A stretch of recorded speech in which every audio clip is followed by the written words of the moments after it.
Right after an exhausting couple of weeks, we've finally got some clarity, but let's make sure that ball stays exactly in the Newcastle court, eh? Look, we all feel frustrated, angry, deflated, but this is almost a relief that we've just got some sort of clarity on this situation after what has felt a really strange couple of weeks, not in the Celtic squad, not going over to Singapore. Now at least we've got some sort of answer if this Craig Hope article is true, and it seems like it is now. It's been reported everywhere. But I just think that Newcastle United need to play this so smart in the next week or couple of weeks. Yes, this needs sorting quickly, but with 3 years left on his contract, we should never, ever, especially now that we're in the position we're in since the takeover, be held to ransom on this one.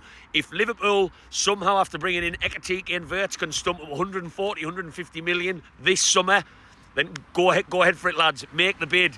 If a Man City, a Chelsea, Saudi Arabia, I do not believe that one for a second, a PSG, can all afford to pay that money, which is astronomical money, Newcastle United do not need to sell. Now, I'll repeat that from the top of the rooftops. And everyone's saying, oh, but the player's not happy, so you don't want to keep an unhappy player. Rubbish. We will keep him if we want to keep him, because the bloke has 3 years left on his deal. Eddie Howe will put his arm around him because we still need a squad going into this Champions League season.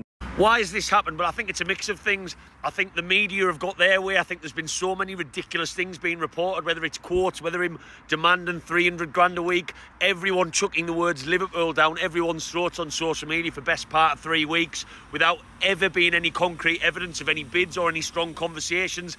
That's obviously got in his head. He's a human being, I understand that. Everyone is talking about him, and his agent does not want him to stay at Newcastle, because what do agents get? They get paydays. What do they get when they go to the even bigger teams? More money in their back pocket.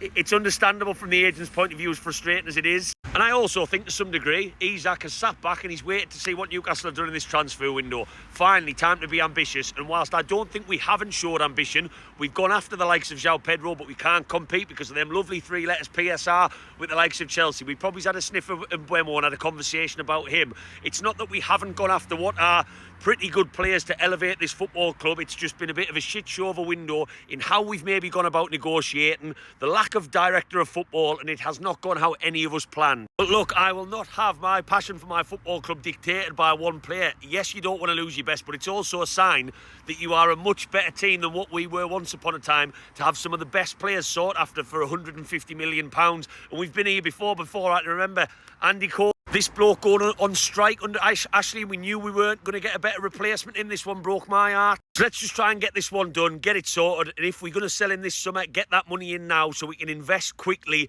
and still have a salvage our season next season with Champions League back. But I tell you one thing, for all the Liverpool fans that are going to jump in my comments, we won't be burning any shirts, I tell you that, because that's only a certain breed that does things like that.